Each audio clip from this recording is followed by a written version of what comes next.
And I think by the time we get through the introductions, we'll have a full room, as we say. Welcome all of you to the third in our series of seminars that focus on research in special populations. Today we have a very exciting presentation from 4 experts who are working and are going to talk to us about recruitment and retention of populations that are underrepresented and historically excluded from research. The presentations will carry on one after the other, and we'll have questions at the end. But if you type your question in the chat, we'll come back to it so that it's not lost, and we'll address it at the end. Either that, or you can speak your questions yourself at the end. I will let you know that these sessions are recorded and they can be accessed later either by yourselves or by anyone you'd like to refer to the sessions, and they'll be available. So I have 4 people to introduce. Our first speaker is Sarah Bagley. She's an assistant professor of medicine and pediatrics at BU Medical Center, and she also completed an addiction medicine fellowship here. She's the founder and the medical director of the Catalyst program at BMC, which provides integrated substance use care and primary care for patients under age 25. And her particular research interests are in the treatment of opioid use disorders in the adolescent and young adult population, and the involvement of family in addiction care. And she also conducts research about engagement of young adults in treatment and overdose prevention after non-fatal opioid overdose, the stigma related to medication use for opioid use disorder, and engaging women who use drugs in research, Our next speaker is Carolyn Kiston, and she'll be presenting with Jocelyn Antonio, who I'll introduce in a moment. Dr. Kiston is a pediatrician and health services researcher at BUMC, and her work has focused on developing and testing family-focused interventions to improve parent and child health outcomes.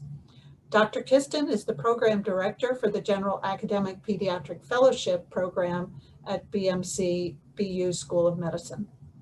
And Jocelyn Antonio is a research project manager at BMC. She has a degree from Duke in evolutionary anthropology, and she's working on her MPH in health policy and law and global health at the BU School of Public Health. She coordinates research projects focusing on maternal and mental health, preventing child maltreatment, and food security during COVID-19 with participants who include low-income women and women of color. Our last speaker is Catherine Bright. She's a PhD candidate at Rutgers University in Newark, where she studies the digital footprint of sexual violence. For the last 8 years, she's served as a field researcher, project manager, and research consultant on several projects focused on human trafficking, the commercial sexual exploitation of children, teen parenting, and LGBTQ individuals recently released from prison. She has also worked in direct service roles, specifically with teen mothers, their children, and male foster care youth. And without ado, I'm going to welcome Sarah Bagley to begin her presentation. Great. Thank you so much for the introduction. I'm just going to pull up my slides. Can you see my slides? All right, I'm just going to go into presenter view. Ooh, no, that's not what I wanted. Sorry. You'd think I'd be better at this point. There, that's perfect. Okay. So as you heard, so we're going to talk about recruitment and retention of populations who are underrepresented and historically excluded from research today. We are a panel, but we're sort of trying to give 3 linked presentations. And so the goals of this session today are to discuss how participants can provide feedback about recruitment and retention. I'm going to talk about that. Caroline and Jocelyn are going to talk about they're going to describe best practices related to recruitment and retention and the role of dynamic pilot testing. And Catherine's going to talk about identifying strategies for research team training and ongoing support, which can facilitate ongoing participant engagement. And then we'll be excited to take questions from all of you. So thank you for coming. So I'm going to focus on include talking about women who use drugs in research.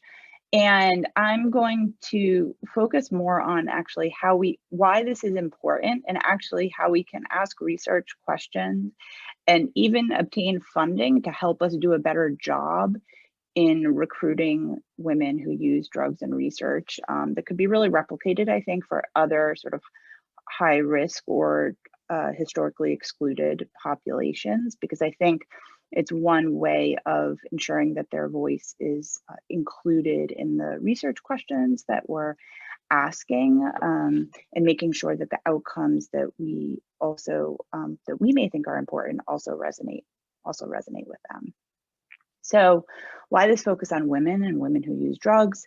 So we know that women are vulnerable to an accelerated trajectory from initial substance use to severe substance use disorders compared to men. And it's thought that this is due, at least in part, because there's a higher prevalence of co-occurring mental health disorders. There's more trauma, including the ongoing influence of partners in drug use and also in personal safety. There are also high rates of unintended pregnancy among females of reproductive age, incarceration, and stigma. And for all of these reasons, really sort of understanding and focusing on women and their experiences and how drug use affects them is important, because it is different than men.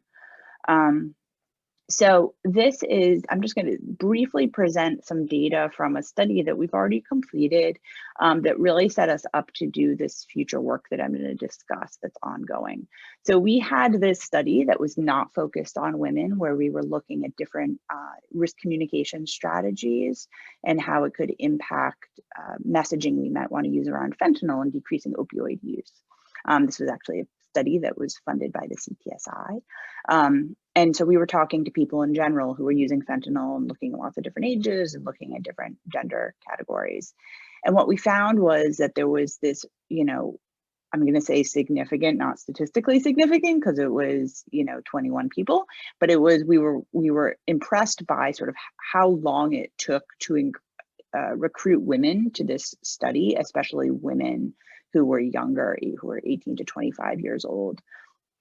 And so we kept going. We had to, obviously, the study took a while to finish our recruitment, because we really did want to ensure that we were including the voices of younger women in this project. And as a result, we started to ask, our study team started to ask, I wonder what this means for other research that's going on for women who use drugs. Does this mean that maybe women aren't being included in research studies because it's maybe hard to recruit them? Is this happening in a more sort of systematic way? And so we decided to do this study where we were going to systematically look at women's participation in clinical trials. So the objective of this project is to assess the representation of women in clinical trials related to substance use disorder, and to examine whether inclusion of females or women varies by trial type. I will say one challenge, you're sort of hearing me going back between females and women, is that there has been sort of a lack of standardization around language around sex and gender, and that's been actually really problematic as we've reviewed these studies. I think fortunately in the last couple of weeks there's some suggested ways that we report sex and gender in research studies that will I think hopefully help us all. And so just briefly, just so you get a sense of what we're doing, we're reviewing clinical trials from January 2010 to January 2020 that are registered in clinicaltrials.gov using the term substance use disorder. And we're including studies that were greater than 30 participants in North America, and only looking at trials that are intervention trials for substance use disorder, not prevention trials. And then including sort of different variables. I'm not going to go through sort of all of our results. Our analysis is ongoing, but sort of want to give you a snapshot of sort of how we're starting to look at that. What we found overall is about 30 35 to 40% of trial participants are women. But then we're really actually sort of looking at the different variables and trying to look at the ratio of female to male participants in different kinds of trials, and actually also by substance type, to see whether or not there are variations in sort of women's participation in research. And so we hope that this will provide some valuable data to the field in terms of whether or not or how women are being represented in research around substance use. We'll say we're going to sort of replicate this study for race and ethnicity as well. And so this work also, this struggle in recruiting younger women to that first study I described also led to the second project, where we were actually able to secure grant funding, which was great. And so the objectives of this project were to demonstrate the feasibility of identifying and recruiting women by using 3 different recruitment strategies. So using trained outreach workers, using respondent-driven sampling and social media outreach, and then to interview those women and assess existing barriers to engagement and the acceptability of the recruitment and retention strategies.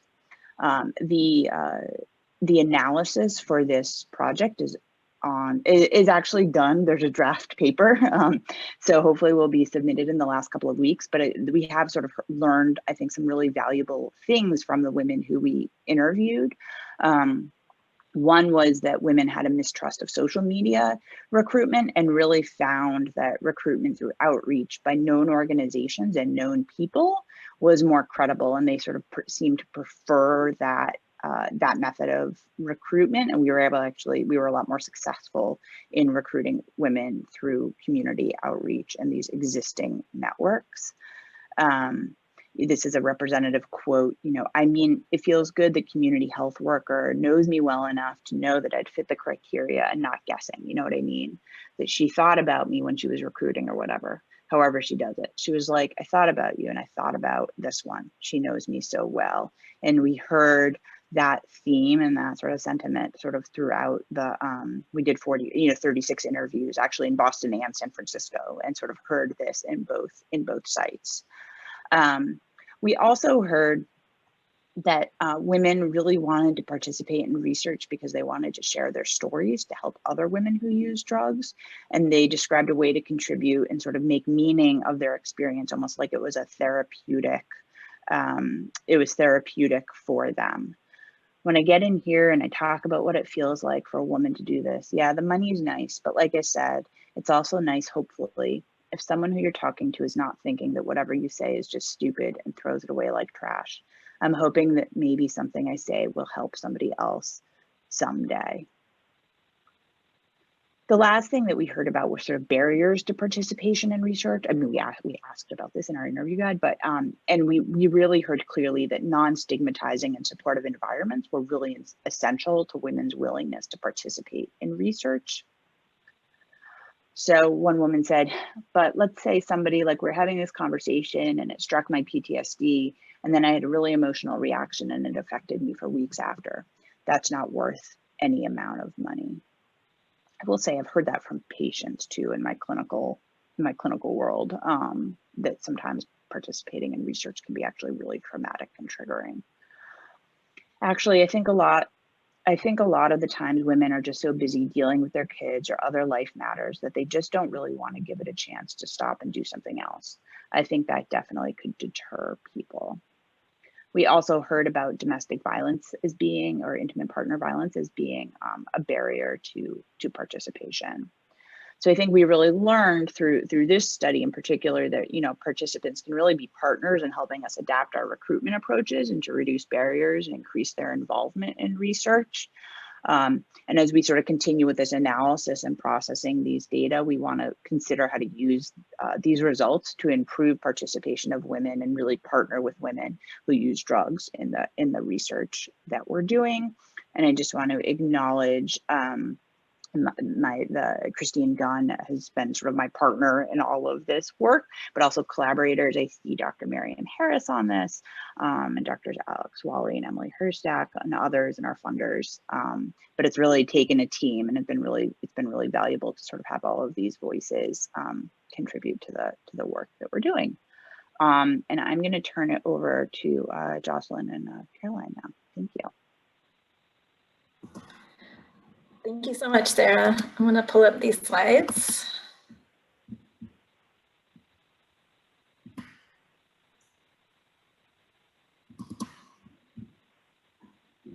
All right, so we're going to shift a little bit and talk about the work that's being done by the teams with which Jocelyn and I work, and specifically talk about recruitment and retention of underrepresented populations in the context of clinical trials.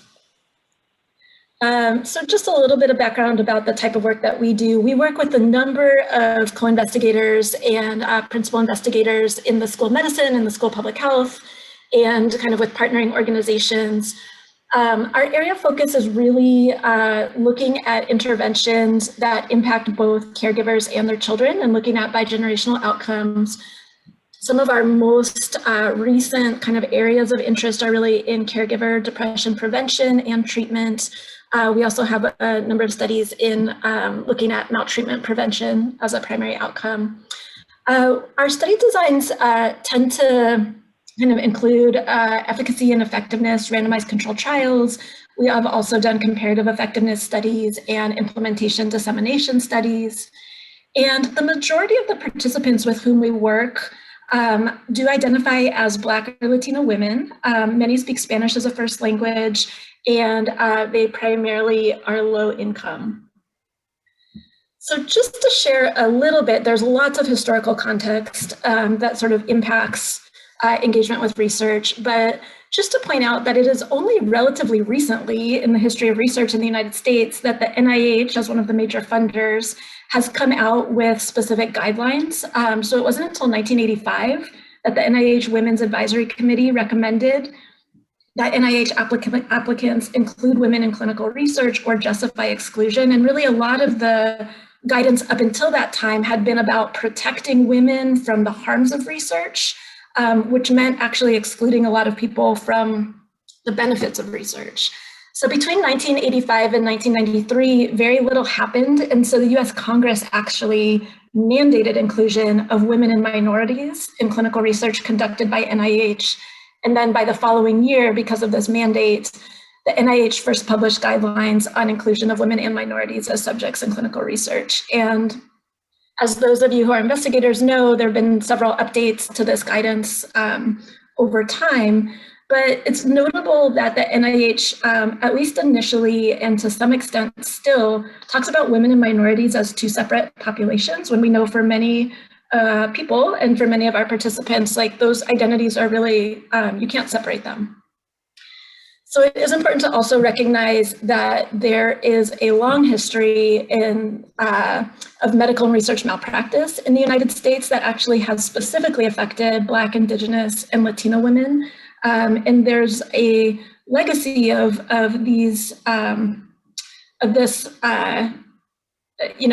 many of these things that continue to impact people today.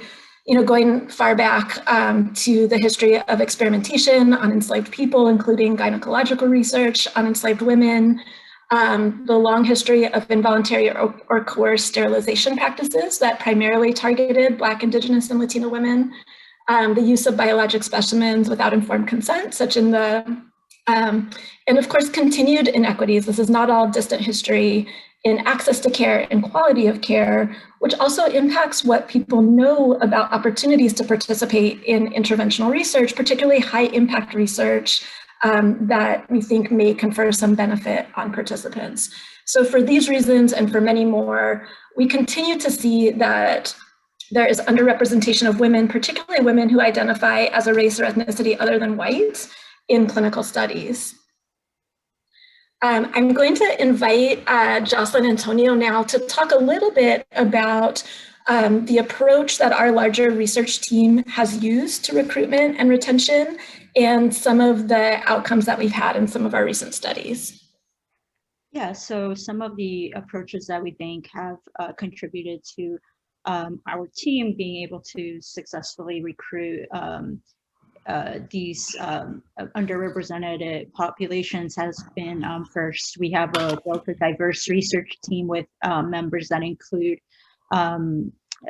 multiracial, multilingual, multicultural individuals that deliver these interventions, that recruit individuals, and that also are involved in the follow-up process. So I think this allows our team members to communicate effectively with our potential participants, and also to connect with them on a different level, and create an environment where they feel supported, they feel seen, and they feel heard. And we have also formed close partnerships with clinicians and community organizations that predominantly serve low-income Black and Latino families, and we recruit in these places where families have already established relationships. For example, we have recruited from Head Start, early intervention, and even in our clinics at BMC, like the OBGYN clinic and the pediatrics clinic. So the other thing that we think makes our team successful in recruiting underrepresented populations is that our team wants to ensure that we offer flexibility. So we conduct some of our interviews and interventions in the evenings, on the weekends, to increase availability. And we also conduct our interviews in their homes and or communities if they prefer to not come into the medical setting. And we also conduct a mix of in-person and over the phone interviews. Another thing that we do is that we also make every attempt to find diverse ways to communicate with prospective participants and our study participants, like mailing out letters, sending text messages, calling, and sending emails. And this makes it easy for us to adapt to whatever situation best fits to our study participants. And we saw during COVID that this approach allowed us to continue doing follow-up even during this really challenging time, and this low-tech approach has allowed us to continue recruitment in new studies that we are doing right now, and we have found ways to deliver information to families regardless of their access to technology. So these are some of the studies that we have conducted, and they've been conducted by Dr. Michael Silverstein and Emily Feinberg, and we've had good success enrolling and retaining participants who have been who are predominantly low income and identify as Black and Latino women over 6 to 12 month follow-up periods, depending on the study. As you can see here, we have a pretty high retention rate, mostly in the 90s, high 80s for multiple studies. And our next slide just shows the breakdown of our study participants. Highest has been like 66% of our study participants have identified as Latinas, as well as multiracial, Black and Asian. So I think it just shows that having a multilingual, multiracial team really does allow us to effectively communicate and connect with our study participants. Yeah, and just a note here, these add up to more than 100%. We have participants self-identify their race, ethnicity. They can choose as many options. And for the most part, the multiracial group are participants who identify as Hispanic or Latina, and then also may or may not identify as white, Black, Indigenous, or another racial group in addition. So one of the things that we have found, so similar to what Sarah Bagley presented, where there were marked differences between recruitment rates for men and women who otherwise had the same kind of profile as far as like potential participants for research, is that the randomized design of studies is really different as far as enrollment compared to single-arm studies. So this is not unique to our study population. There have been multiple investigations over time that have shown that for many people, randomization is a significant barrier to participation in research. And I think a lot of it has to do with the unknown aspect of what your going to be getting. There is less control when you sign up for a randomized trial, obviously, compared to a single arm study where the intervention is known. But we have found that doing a pilot randomized control trial has really been an essential tool for our team as far as maximizing our, really helping us figure out our recruitment approach. We do not do the pilot RCT to look at internal validity between our study groups. That's what we would use randomization for in a fully powered trial. But we really use it to think about our study logistics in the way that we plan to do a fully powered study. So we very rarely these days will do a single arm pilot. Instead, we will do what we call a dynamic randomized pilot so that we can look at a number of different things when we're planning for a fully powered study.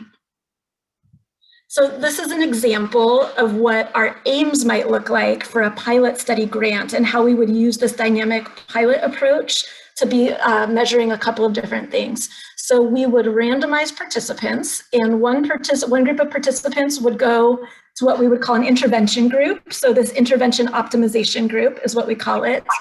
The other participants are randomized to a control group, which we call the parameter estimation group, and I'll talk about that in a second. But our aim one is really study mechanics, and probably 3/4 of the study mechanics we're interested in are recruitment, and most of the rest is retention. And so what we do is we track very closely how many potential participants are eligible for the study, how many people do we approach, and how many people accept and agree to enroll in the study. And we really try to look very closely at the reasons why people decline to participate in the study. We track for each participant who does enroll in the study. We look at how we contacted them, who enrolled them, what technique did we use. And I'll talk about in a second, we do sort of a rapid cycle quality improvement approach to really thinking about how do we accept or how do we improve the acceptability of the randomized design of our study, which we know is going to be crucial to the success of any of our future work in this area. Our other aims 2 and 3 here, we really are looking at intervention delivery and optimization. We usually get pretty in-depth feedback from participants, from the people who are delivering the intervention, and again, trying to figure out, do we need to make changes to the intervention content? Do we need to make changes to the intervention delivery? How do we really tailor our approach to our population of interest?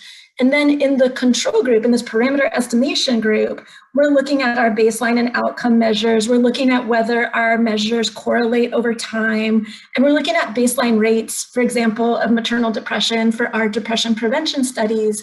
And that's what we really use to power our next studies. And so we are, also, piloting a little bit of the study mechanics, is piloting how much person time do we need, how long does it take, kind of exactly what Sarah Bagley was showing, does it take 7 days to get to our target sample size, or does it take 3/4 of a year to get to our target sample size, and what does that mean as far as kind of next steps?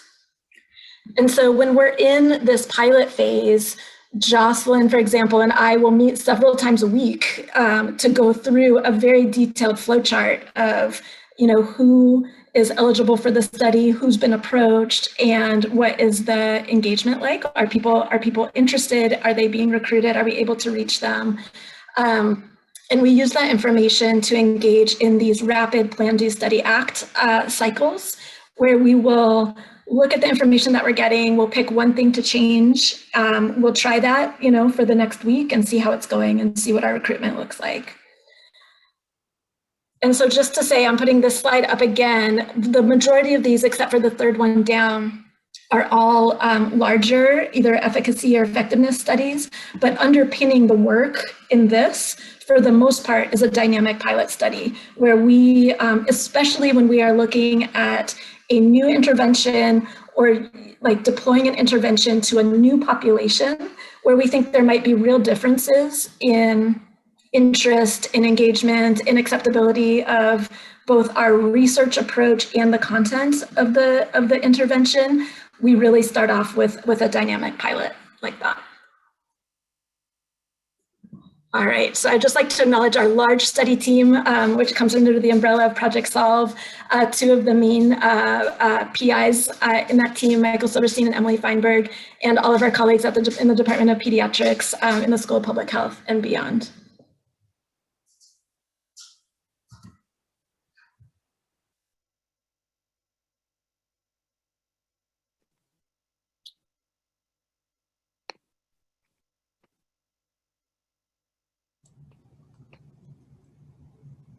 Okay, so I'm really going to switch gears. I mean, one of the things that happens, right, is that in order to do work, like everybody has said, in order to build trust, in order to retain populations that have been exploited in the past or have a lot of distrust of researchers, you have to do the work really well. You have to get the right team. And then what often ends up happening is over time that team falls apart, right? And so what I am hoping to sort of go through in 10 minutes or so is some ways that you can think about as researchers and PI as building in some mechanisms ahead of time to support your team, and to be thinking about keeping your team, right, emotionally safe as you would thinking about keeping participants emotionally safe.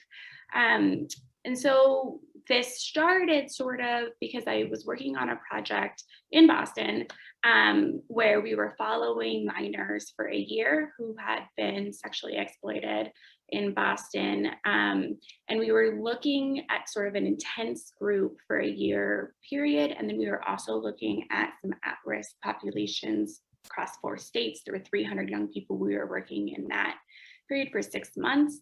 And so we had a big team of people who had been mentioned before, right, that shared histories or shared identity, which helped with our recruitment and our retention. I'm not going to talk about that, but happy to answer it in the question and answer.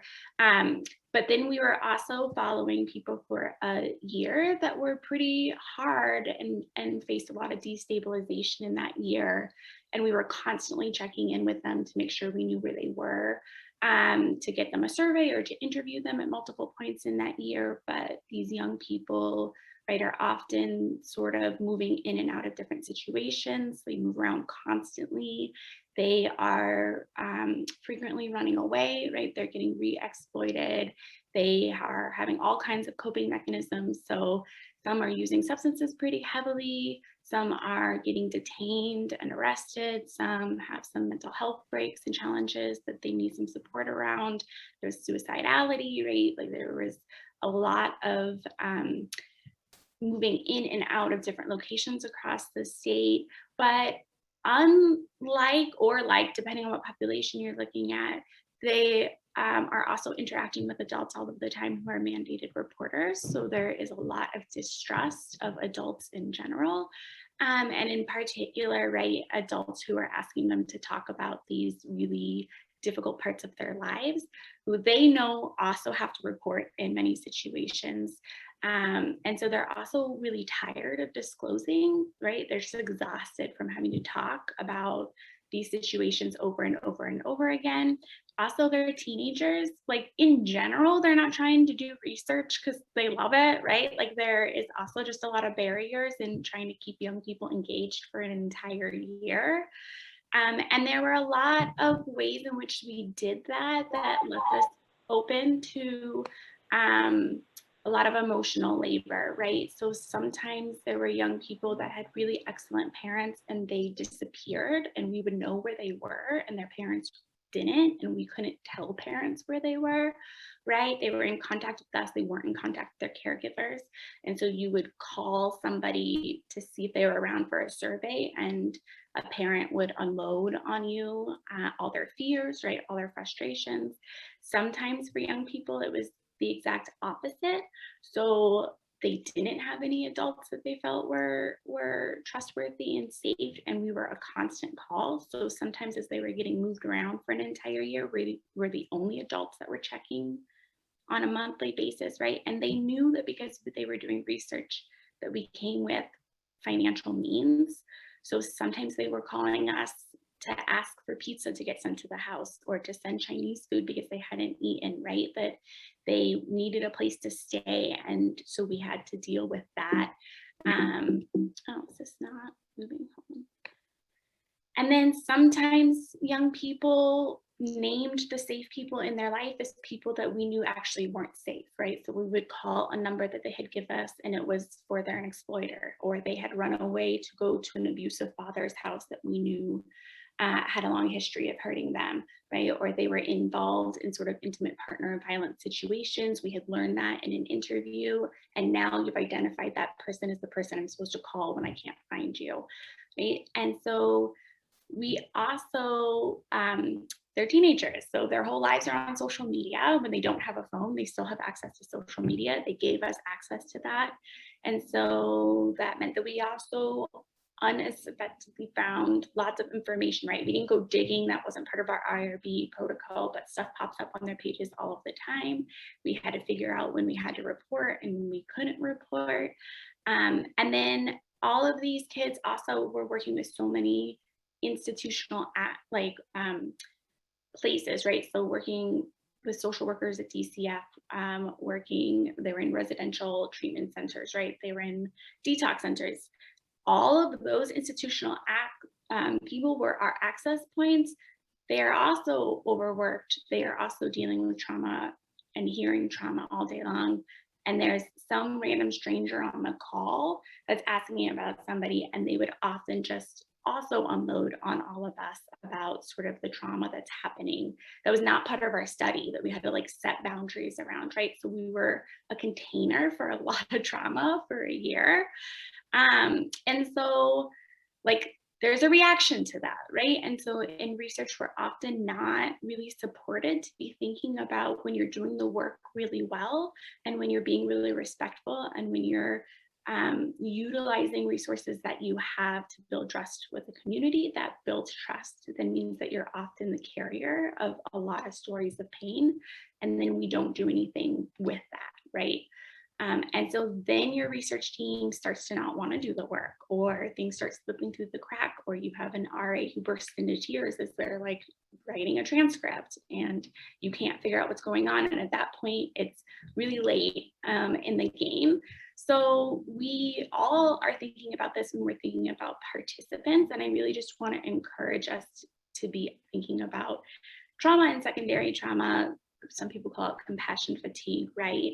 That it's also a systemic thing within our systems and within research. We are susceptible to it, right? We show out in all the kinds of ways that we would expect in some of our work with participants, right? But if we don't do anything about it, we can actually be really harmful to the people that we're trying to support, right? So if you've ever been in an interview and somebody is telling you something horrible and you're like checked out, and you just can't hold anymore, right? Like that is a disrespectful engagement with participant, and it's also a really realistic coping mechanism for when we're not taking care of this stuff. So you can think about this as sort of trying to think about 4 levels of work for yourself, but also for your team. And I think the thing that happens is that as researchers or PIs, we get really freaked out because we're like, well, this isn't my area. I'm not a therapist. I actually don't have the time to be a therapist for 6 RAs. I don't know how to do any of this. Like this would take so much time. And I just want to give us like a few quick ways to be thinking about how to implement that. Like 1, you're a supervisor, right? So there's some immediate things that you can do with your team and should, because you're responsible for them. You also can think about research in academia as not tending to be a place that cultivates sort of thinking about these issues or talking about them and changing the culture, right? You can think about like the actual structural things that you should put in place to keep your research team safe. We do that for participants. You're just mimicking those processes a lot of the time. And then sort of outside of your individual relationship or project, what is happening around you and what influence you have to change structures. So one thing to think about, right, is that the best team members to do the work are also likely the people that are the most sensitive and empathetic or again have a shared history, right, that can get re-triggered by doing this work, or a shared identity that can be hard to carry for people. So the people that you want to bring in are also often the people who are going to need support, right? And that it's sort of your job, right, to model what that looks like for them, because there's a power inequity in most of these situations, right? And then you can devise ways to sort of structure your team and structure the way that your team does work. And you can also be thinking about you as the individual, of like noticing and naming for people that something in the room has shifted, right? Our work has shifted, our attitudes about it have shifted. There's stuff going on that we need to address, and then having a plan for that. You can think about this level as sort of like your responsibility. And then thinking about like, in what ways can you actually just build culture and resiliency on your team? Like, there's a lot of free stuff out there. Like, you can utilize those free things. You are really good at researching problems that you don't know anything about. And there's a lot of good science on it, right? Like, there's a lot of ways to figure out just a foundational level of how you should be responding to your team. You're also all instituted in an institution where other departments do this for a living, right? Like, so you don't actually have to figure out everything on your own. There's lots of people that know how to do it, and you can leverage the resources from them. And then also thinking about like, you can also find money from funding. You do it all of the time to figure out ways to contract out or consult out to other professionals, like you would if you don't know how to do statistics or a certain kind of sampling method, right? Like, you can actually be responsible by just finding the money to pay somebody else to come in and support your team in a structural way, right? And if you can't sort of figure out all of the ways, or you still have a lot of resistance, like, just note that that's also a sign of your own sort of secondary trauma, right? Like, robots are not good models. And I think a lot of times academics are like, well, no, I'm completely objective. And if I have no response and I'm able to maintain that and I don't feel anything, then that makes me a good scientist. But that also could be a way of coping, right? Where you're not actually processing or dealing with it, you're just shutting off. So lots of good resources that I can come back to if we have some time at the end. So some tangible things: you make a safety plan for your participants. You can make a safety plan and have your team make a safety plan. One of the things that is really great to do is to make sure that you have sort of doubled up, if you can, so that people can check in with themselves, like, am I actually not okay to do an interview today? Do I need to tap out for 2 weeks? Do you have a plan in place if people need to stop working on the project for a while, right? And rebuild some ability to sort of like process the work.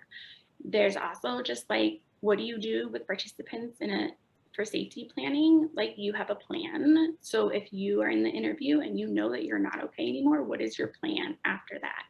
Are you memoing and requiring that to happen? Are you having a required debrief? Are you having people only be able to do 2 interviews a week because it's just too much for anybody to do more than that? Another way to think about it is that if you know that you do not have the time to do this well, can you pay, right? And help a lead RA be the touchstone for the rest of the team, right? So make it a part of their job to carry the emotional labor and invest in what resources and tools they need. And also think about, again, partnering with social work schools. They have to do internships all of the time. You could try to partner with a social work intern, right, to come in and do some of that work with your team if you can't do it. There's lots of free quizzes and check-ins and plan making on the internet, right, that people have tested this over and over again. Use those in staff meetings, right, use those in structured tech check-ins. And then to think about, like, organizationally, I think if we are so worried about not being responsible for making things worse that we do nothing, right? But there's lots of other ways to sort of make sure that you're doing a minimum contribution, right? And so also thinking about starting to write it into grants like you would a consultant, and thinking about how do you spread or change culture by thinking about this as part of like how you teach ethics or how you teach methods, right? There has to be an accountability for the emotional health and labor of your team. And I wanted to make sure, oh, good, I did it. That is the quickest I have ever done that presentation. So thank you so much, and I'm happy to answer any questions afterwards.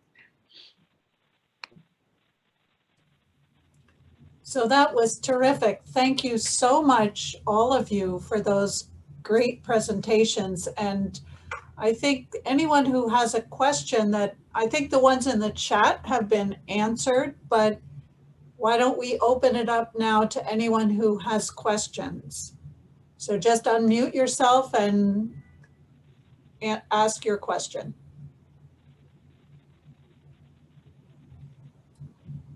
I have a question. This is Chris Sheldrick, and I think a whole bunch of you, and I agree, this was wonderful and eye-opening, and I'm so glad I found my noon hour for this. The question I have is that in addition to the, I think, substantive contributions that you have and the lessons learned around best practices for studies that I am going to do my best to absorb, I'm wondering if there's also methodological contributions here. So like, and I have two questions around that. One is this concept of a dynamic pilot study, something that's published, and if not, are you thinking of publishing it? And then secondly, on the one hand, you're talking about maximizing kind of rates of participation, which is fantastic. On the other hand, another issue with that is that obviously you're reducing missing data, but is there any potential in there for understanding informed missing data? Like, are the women in these studies who are signing up because you're using better processes and better procedures systematically different in important ways, that such that your findings would have been biased had you not done this? And I ask because maybe it could give you better perspective on the existing literature that is less likely to do this sort of thing. Anyway, does that make sense? Yeah, these are great questions. Thank you, Chris. So we have published a perspective piece actually about pilot studies, about like kind of how essential pilot studies are as part of the research trajectory, but honestly about how there's great potential to misuse a pilot. And what we really talk through is all the different potential ways that you can use a pilot to strengthen your research approach, including like a heavy focus on figuring out your approach to recruitment and retention, and really trying to avoid the major pitfall with pilots is that you prematurely say this is a good intervention or not based on something that you know is underpowered. So doing that is kind of research malpractice. You have the potential to preliminarily walk away from an intervention that you're going to say doesn't work when you actually just didn't have enough people, or to say, based on a very unstable estimate that like, this looks great, no future work needed.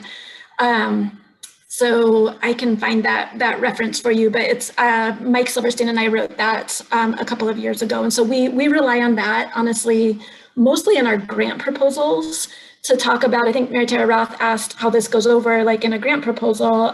We've had good success, and we really do invoke this idea that pilots are a critical component of interventional research, and that we are not doing a pilot to say whether or not the intervention works. We're using a pilot so that at the end of it, we can have an intervention that's finalized and all of our systems in place to like effectively do the work.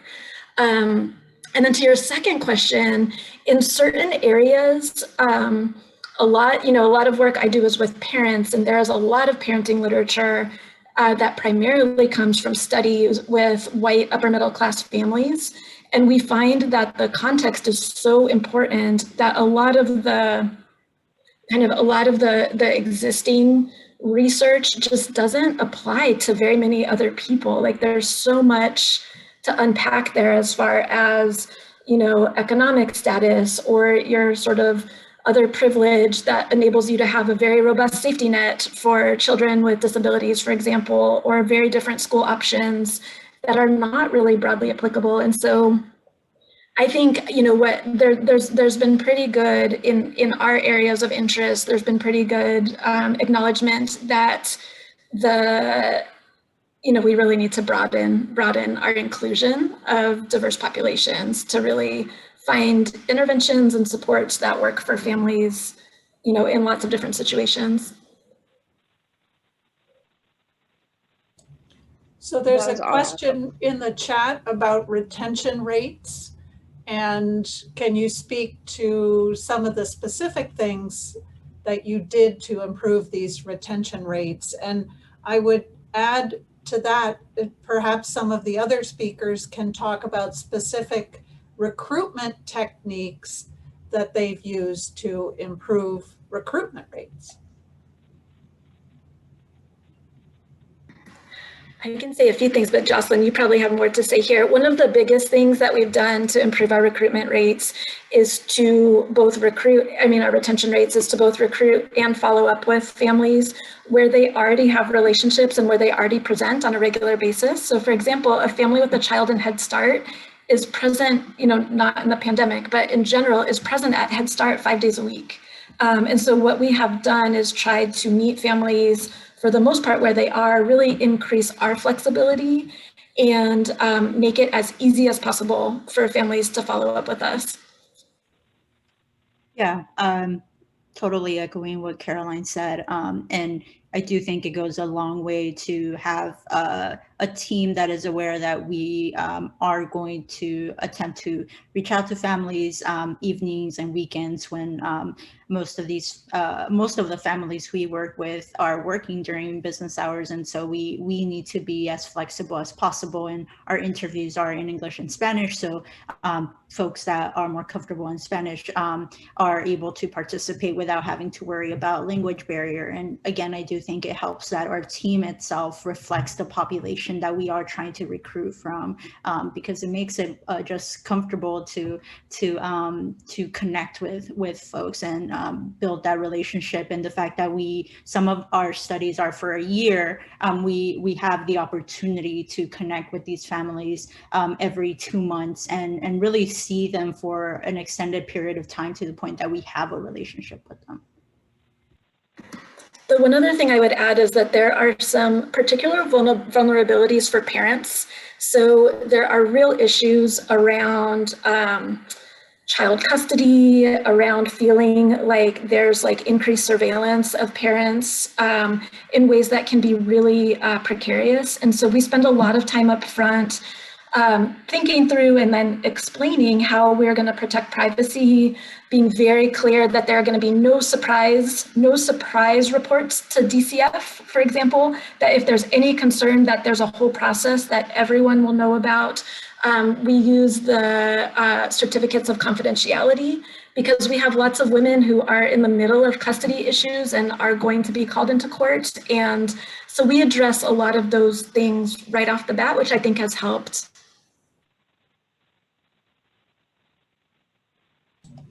So Catherine and Sarah, you have very different populations than those described by Carolyn and Jocelyn. I wonder if you can address some of the techniques you've used to address the really significant recruitment and retention challenges in your patient population or your study participant populations.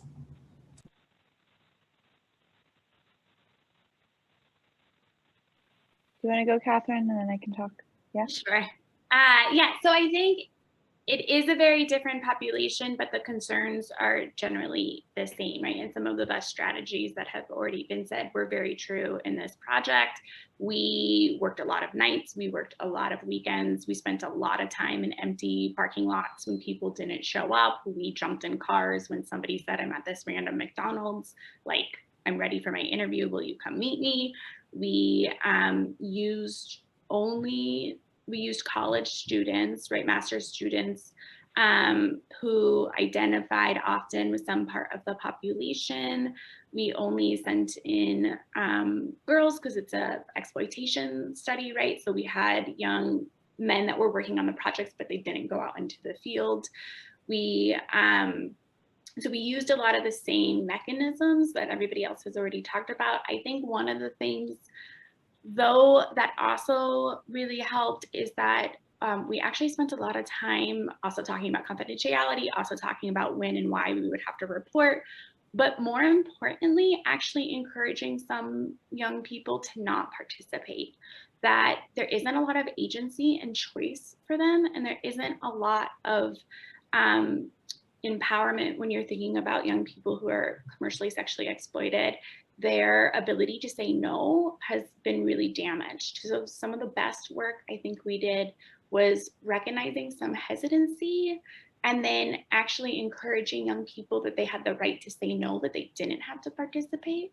So does that make your recruitment stay longer? Yes, right? Like you have to do more work.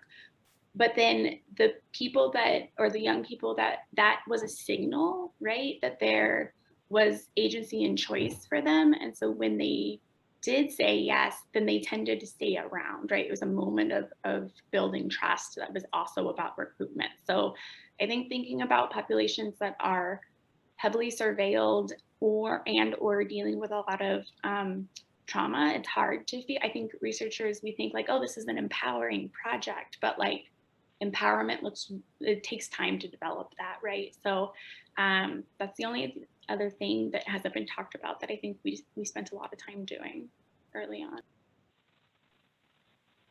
I think that's great, Catherine, because I think that's important. It's like because I think we've heard from our participants that it was for some of them like therapeutic, empowering, both they wanted to give help generate knowledge, and it actually helped them personally, and also that it could be triggering. And so it was sort of like balancing all of that. And so I think some of that is then preparing research staff to be aware of that ambivalence and sort of thinking about how you're going to respond to that so that we're not somehow coercing people to participate, which we certainly don't want to do. I think it makes me sort of want to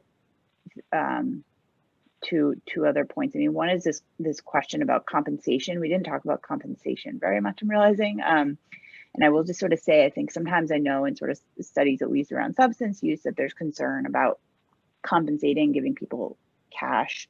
I know we use, for example, clean cards at BMC sort of in part because of this, which I will say, at least anecdotally are like sort of a barrier for a lot of our participants. Like I think, and they find actually clean cards really frustrating. But we actually heard from our participants too that not one person actually said like, don't worry about us using this money for drugs. If we're going to do that, we're gonna buy drugs somehow, and actually maybe you're saving us from, like, you might be helping me avoid doing something illegal or engaging in sex work, and to buy my drugs instead. And so I don't know that that's a reason that we like try to recruit more people. Like, I don't think we're trying to give people jobs to sort of be part of research studies, but I think it's also, we can be like a little bit paternalistic in sort of how we think about compensation. And we really need to be really careful of that. And to the question sort of about how to improve recruitment too, I think also we found that like flexibility and sort of quick responses are also just really important. Like we had to be able to sort of have people on call ready to go because people are ready at different points to sort of be screened and roll and participate. And that we didn't want to lose people because we weren't nimble enough to address that. I think that was, Catherine, you were talking about sort of like where you're recruiting. I think that's sort of consistent with that. I realize we're running out of time. So, and I'm actually on service, so I'm going to have to run pretty soon after this, but just grateful for the opportunity to come together with all of you to talk about this really important topic. So there's one last question in the chat, and if anyone has a moment to take it, what are some of the metrics used to determine success of community engagement and barriers that occur while obtaining data? That's a big question, but if anyone has a couple of words to answer it, and then we'll finish up right after that. And for those of you who need to leave, thank you for attending. Anyone want to make a few comments? Carolyn. I can say briefly that, for all of our studies, we have an enrollment target, and we have like a big picture enrollment target for the number of people we said we were going to enroll. And then we break that down into like, what's our expected weekly enrollment, which is a little different, I think, from what that question is. Like, in a lot of ways, like the way that we look at our community engagement is, for example, like what is our ongoing relationship with a partner like Head Start? And so I'll tell you that Mike Silverstein has been working with the Boston area ABCD Head Start group for 20 years, and so our markers of engagement are They call him when they have ideas for projects, that he calls them, that it's a true partnership, and it's a sharing of resources, a sharing of credit, a sharing of funding, in a way that really goes beyond sort of an opportunistic use of a site for recruitment. And so we kind of don't have a specific number that we use for that type of thing. We are always looking with our population, like we do want it to be, we're looking to see, is it representative? Are we like appropriately enrolling and retaining our target population, and how can we make this better? There's a family advisory board in pediatrics with whom we've started working more recently to be talking about general approach and ideas and things like that. And then, like Jocelyn and I frequently meet, and she says, listen, like you had a lot of great ideas for this baseline. It takes 3 hours. Participants hate sections like 2 and 12. We can't do this. And so we have a lot of continued, those of you here who work maybe with the IRB know that for one of my studies that Jocelyn and I did, I think we had like 30 amendments or something as we really figured out what we needed to do and to make it work. We got there eventually, but it was a lot of revision. So thank you so much, everyone. And thanks to our 4 speakers, fantastic. We hope to see most of you, if not all of you, at our next seminar, which will be in a month. And let us all say thank you to our speakers, and have a great day, everyone.